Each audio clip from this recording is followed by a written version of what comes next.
On the Move by Tom Gunn. The theme of the poem is Sartre's existential humanism. The existentialists see neither value nor meaning in life and they revolt against it. This poem is a beautiful poetic expression of this philosophic idea of the rejection of life. It appeared as the first poem in Gunn's collection, The Sense of Movement, published in 1957. The epigraph, Man You Gotta Go, expresses the quintessence of the poem. It is the conversation exclamation of the motorcycle boys of America. It means, man, you have got to go. You have got to move on somewhere. You cannot rest. The first stanza describes the birds in the bushes, the blue jay scuffling in the bushes, following some hidden purpose. The gust of birds spurting across the field, the wheeling swallows seeking their instinct or their poise, all of them move. They don't stand still. Even these birds have a baffled sense. Blue jay is a parrot-like bird. Scuffling means struggling or fighting. Some hidden purpose. Even at the beginning of the poem, the idea of a purpose or aim is suggested. It is hidden, unknown to the birds, the motorcyclist, and the poet himself. Gust of birds means rushing of birds like a rush of wind. Poise means balance. Baffled sense is suggestive of a vague idea behind urge to move. The second stanza introduces the motorcycle gangs. The hum bulging into thunderous noise is described, also their dusty dress. The noise almost holds a meaning for them. In communication theory, noise is not the same thing as sound. It means interference with the transmission of a message. We say, don't make any noise. Noise interferes with the communication of meaning. But the noise that the boys make have a meaning for them. Noise communicates meaning. It's a contradiction. The second stanza introduces the motorcycle gangs of America of the 1950s. Their humming noise grows louder. They come nearer. They are thrown forward from a distance. They make the noise of the motorcycles themselves louder by some manipulation with their legs, calf and thighs. Each of them wears a pair of goggles. They all look alike. They have no individuality. In this, they are impersonal. The trophies of these boys are the dust gathered on their jackets by their violent rush. The goggles, the dusty jackets, etc., give them an appearance of impersonality. They all look alike, but they are really robust. Their robustness is trapped in doubt. They hide it in this external appearance of impersonality. Meaning and noise are opposites. Noise is what interferes with communication of meaning.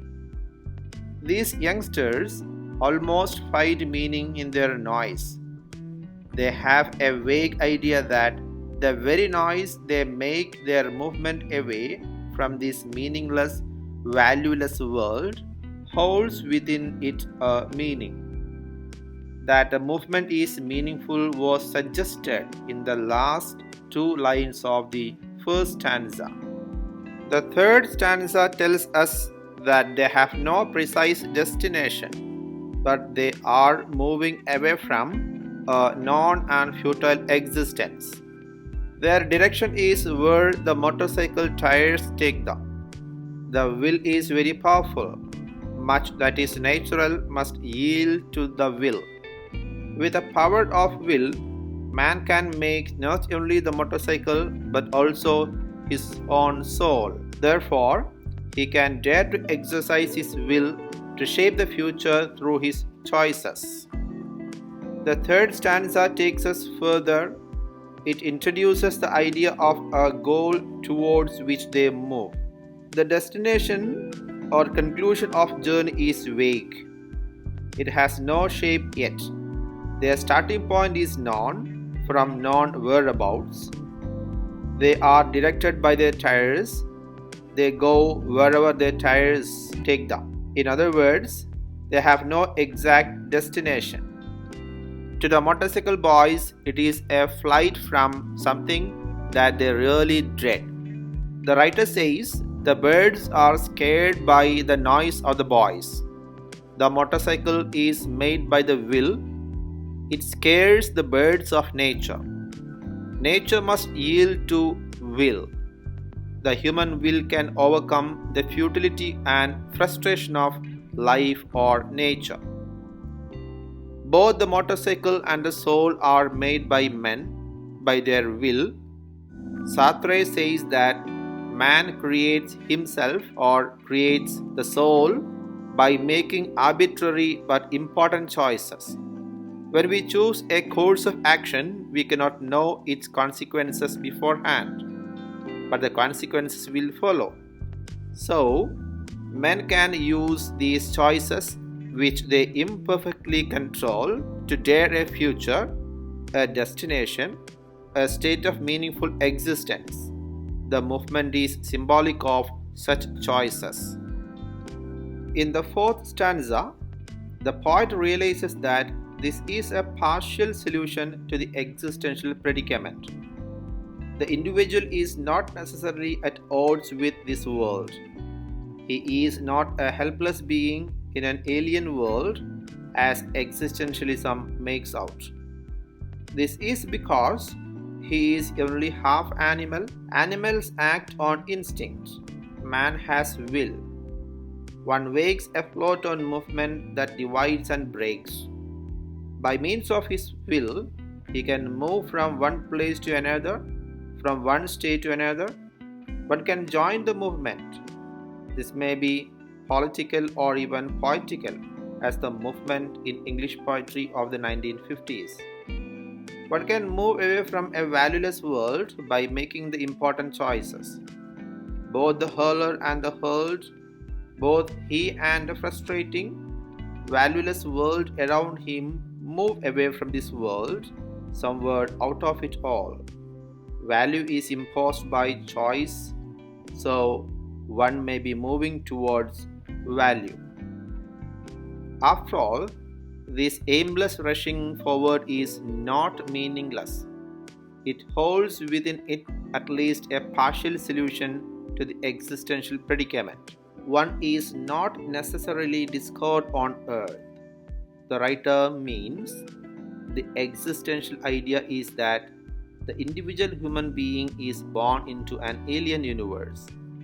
Through this line, Ptarmigan suggests that the alienation of man is not insoluble. It can be solved if only we have will. Man is not eternally damned. Man is only half animal. One is not governed by instinct. One has will with which to shape the future. One can move consciously, though movement might divide and break. One is wakeful or conscious in movement. It is a valueless world because the present human existence has neither value nor meaning. Value is not something that is there to be discovered by us, but something that we create by our choice. A pencil has no value unless we choose to write with it or we are compelled to use it. We can create a value by making choices, by moving away from this valueless world, by joining the movement. Any movement is always towards something. It implies a destination, though we do not know it. Any movement, therefore, that takes us from here will ultimately lead us to the destination. In the final stanza, the motorcyclists vanish. They are the self-defined men who manufacture their souls. They rush past seated astride their created will. The towns they travel through are not really towns inhabited by men and birds. The birds remind us of the first stanza and the physical world. This is a country of the mind. Their movement is an intellectual one, not physical. Birds and saints complete their purposes. That is, men in this physical world will reach some goal or other sooner or later. But these riders are symbolic of the incessant quest which will take us away from the frustration and futility of the world. At best, they will reach no absolute goal of perfection. At worst, they are at least in motion, which takes one nearer the goal than one will be if one keeps still. It is the quest that matters, not the goal, which might never be reached. Be on the move. Fare forward. Man, you gotta go. This is the final message of the poem. These boys come and go. They belong to time. They are an instance from actual life. But the poet is concerned with the universal, not the particular, with the ideal, not the actual. Therefore, in his hands, they become poetic symbols that hold a universal meaning for all time. They have defined their position, their attitude, they have made the choice. The motorcycles that carry them away from the present are symbolic of the will they have created, the will they have exercised in making their choice. The lines, the towns that they travel through are home for neither bird nor holiness. The writer implies that it is not the world of actuality, it is a country of the mind, as in Yeats's Sailing to Byzantium, the world of poetic imagination. The poet sees them as a world out of time. These towns are not the towns we see in the maps. Birds or men arrive at the end of their quest sometime or other. These boys and their machines will never complete their journey. They are the symbols of the eternal movement. To keep moving and not keeping still is the worst that we can do. At best, we reach somewhere. Perhaps we may not reach an absolute finality where we can rest. All that we can hope to do is to be nearer that goal, and that is possible only by moving on. The last two lines contain the message of the poem.